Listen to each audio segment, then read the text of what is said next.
sujet souvent chaud au niveau de l'actualité. On va parler de développement durable, d'environnement, de transport en commun et de développement social. Des sujets qui me tiennent à cœur, des sujets qui ont suscité aussi beaucoup de participation des citoyens, soit dans les forums ou dans les différentes rencontres que j'ai eues. Probablement également des sujets pour lesquels j'ai passé le plus de temps à rencontrer des gens, à consulter, vraiment préparer un programme qui rejoindrait les attentes des Drummondvilloises et des Drummondvillois.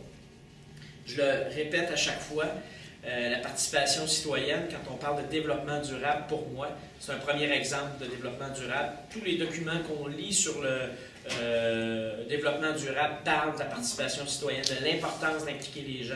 Donc, c'est ce qu'on a fait depuis le début, c'est ce qu'on va continuer à faire.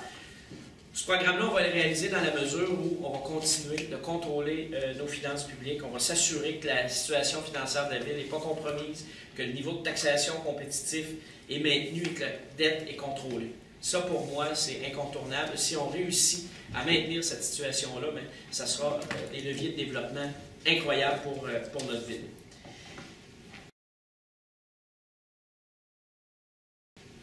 Sans plus tarder, j'irai au niveau de l'environnement et du développement durable. On en a parlé énormément à Drummondville, je vous dirais, ces derniers mois, au cours de la dernière année tout particulièrement. Et ce que je pense, c'est qu'il est temps que Drummondville s'affirme davantage au niveau du développement durable. Il est temps que Drummondville affirme son leadership au niveau des organismes où elle siège, que ce soit à la MRC, à la SDED, que ce soit aussi au niveau de l'Union des municipalités du Québec. Il faut davantage travailler au niveau de la protection de l'environnement et du développement durable. Et je pense que le premier point qu'il faut retenir là-dedans, c'est l'importance de mieux informer la population. Parce que souvent, on a l'impression que les questions d'environnement, quand des gens viennent s'opposer à un projet ou viennent dire « Ah, on ne faut pas faire ça, c'est pas bon pour l'environnement », le développement durable, ça doit transcender l'ensemble de l'organisation municipale, ça doit faire partie de toute décision, on doit considérer cet élément-là, et ça ne doit pas arriver juste à la fin pour dire « Ah, est-ce que ce projet-là est réalisable ou pas ?» Ça doit être là dès le départ.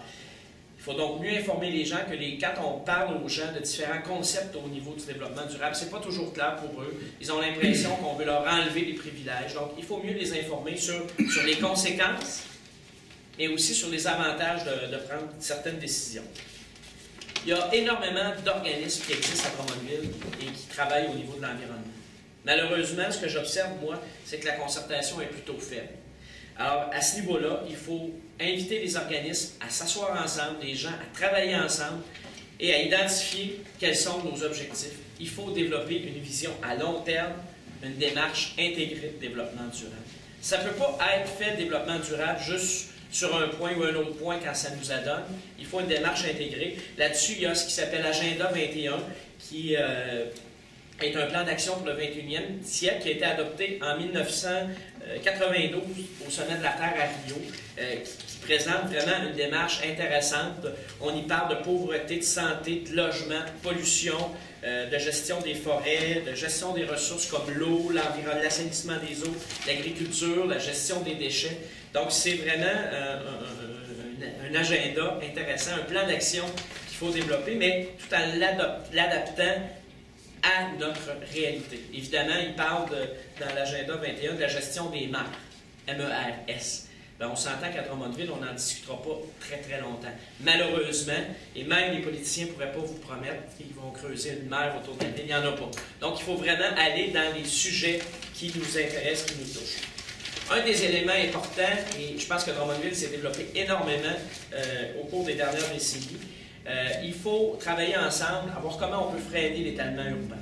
Parce que quand on parle d'étalement urbain, on parle d'un secteur de plus en plus grand à couvrir, des coûts de plus en plus importants au niveau des infrastructures, la difficulté de développer des commerces de proximité, la difficulté d'avoir un réseau de transport en commun digne de ce nom, parce que, évidemment, s'il y a une maison aux 100 mètres, bien, comment on va développer un service de transport en commun qui a de l'allure. Mais pour les gens, ça peut être inquiétant quand on entend ça, parce que c'est important pour nous d'avoir notre espace, d'avoir notre place. Il y a différentes façons d'y arriver, mais il faut en parler. Il faut développer d'abord les zones qui ne le sont pas et qui sont déjà enclavés dans des zones qui sont développées. Qu'on pense à des terrains industriels à Drummondville qui ne sont plus des terrains industriels. Alors pourquoi on n'irait pas de l'avant? Ça permettrait de freiner l'étalement, ça permettrait d'augmenter également la densification et certainement, je le disais, d'améliorer le service de transport en commun et de favoriser le développement de commerce de proximité. Ça aurait l'avantage de diminuer les coûts au niveau des infrastructures également. Il faut établir un plan de conservation des milieux naturels. Il ne faut pas se poser la question, à chaque fois qu'on veut faire des travaux, est-ce que ça c'est un milieu qu'on doit protéger ou pas? Il faut se faire un plan. Il faut assurer la pérennité des milieux qui sont des milieux de valeur. Puis une fois qu'on aura fait ces choix-là, ben, on vit avec et on développe en conséquence. Un élément, si vous prenez le temps d'aller vous promener sur les bancs de riveraines, que ce soit de la rivière Saint-François, de la rivière Saint-Germain, vous allez voir qu'on a un problème à faire appliquer la réglementation. On voit des voitures, on voit des vélos, on voit plein de choses sur les bancs de riveraines. Il faut donc assurer une surveillance réglementaire adéquate et plus présente. Il faut être là. Et ça va nous permettre, entre autres, de travailler au niveau de la qualité de l'eau. Bon. C'est pas un record qu'on aime beaucoup, mais la rivière Saint-Germain, c'est le plus pollué des affluents de la rivière Saint-François. Évidemment, elle ne coule pas juste à Drummondville et la partie où c'est peut-être plus problématique n'est pas située à Drummondville, mais Drummondville, c'est un leader régional.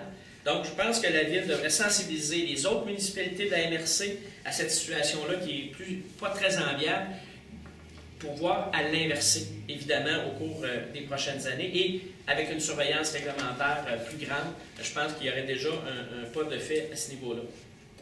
Il faut également discuter de façon sérieuse des risques qui sont liés au changement climatique. Il y a eu une pluie le 22 août à Drummondville qui a posé des problèmes à beaucoup de citoyens. C'est une pluie, on appelle ça une pluie centenaire. Donc, en principe, ça revient aux 100 ans. Exemple, au cours des dernières années, on a eu chaque année 2 ou 3 pluies qui étaient avant considérées comme des pluies qui revenaient aux 5 ans. Maintenant, ça arrive 2-3 fois par année. Alors, penser que la pluie centenaire va prendre 100 ans avant de revenir, je pense que c'est faire fausse route. Il faut donc travailler là-dessus, voir qu'est-ce qu'on peut faire parce que ça met une pression sur notre réseau pluvial qui est quand même très importante et qui peut avoir des conséquences pour les citoyens. Vous savez, les gens, on peut leur parler de développement commercial, de beauté du centre-ville, mais si à chaque fois qu'il pleut, ils ont de l'eau dans leur sous-sol, ils ne seront pas intéressés à penser à d'autres choses. Alors, il faut travailler là-dessus. Il existe différents moyens, il existe des nouveaux procédés qu'il faut regarder. Par exemple, il y a des États du nord des États-Unis, comme le New Hampshire, qui utilisent une asphalte qui est plus poreuse. Donc, ça permet d'absorber déjà davantage l'eau au moment de la pluie. Donc, il faut travailler sur ces problèmes-là, ces problématiques-là qui touchent les gens dans leur quotidien. Et ça m'apparaît très important. Je l'ai mentionné dans le cadre des forums citoyens, Drummondville, c'est le paradis de la PME, c'est le paradis du développement économique. Pourquoi ça ne deviendrait pas le paradis de l'économie verte? Il y a déjà des initiatives intéressantes, mais je pense que la SDED devrait accroître son implication à ce niveau-là pour favoriser le développement de l'économie verte. Il y a un parc magnifique qui a été développé au cours des dernières années. Il y a des gens, si vous y allez ces fins de semaine-ci, dans le parc du Boisé de la Marconi, c'est assez incroyable de voir l'affluence, de voir le nombre de personnes qui s'y rendent.